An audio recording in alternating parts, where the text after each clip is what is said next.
Today, let us take some time to study the words of God together with the sermon titled, Everything Depends on God's Blessing. When we look at all the records about the history of Israel, the reason why the Israelites were victorious in wars, why God granted them the land of Canaan, and why the women bore their children, was that God's blessing always accompanied them.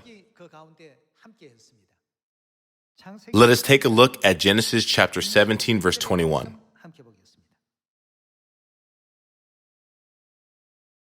But my covenant I will establish with Isaac, whom Sarah will bear to you by this time next year.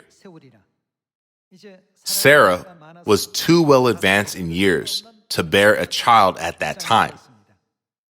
Nevertheless, God blessed Sarah in her old age and allowed her to bear the child of promise.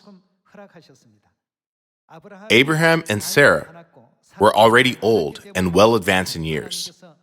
Sarah was past the age of childbearing.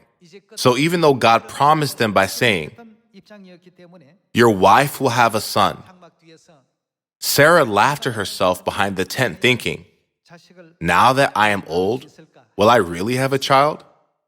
At that time, God said, "Is anything too hard for the Lord?" This was God's response. Let us confirm by reading Genesis chapter 18, verse 10.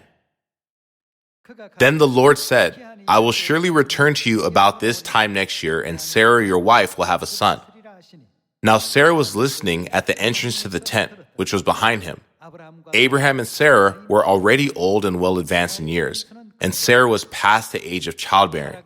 So Sarah laughed to herself as she thought, "After I am worn out and my master is old, will I now have this pleasure?" Then the Lord said to Abraham, "Why did Sarah laugh and say, 'Will I really have a child now that I am old?' Is anything too hard for the Lord?" We must believe that the work of God's blessing can take place even when we think this cannot be done. Receiving salvation to enter the eternal kingdom of heaven and preaching the gospel to all people around the world also depend on God's blessing. Let us engrave once again that everything depends on God's blessing and make every effort to become the children of Zion who can remain in God's blessing all the more. Thank you very much. God bless you.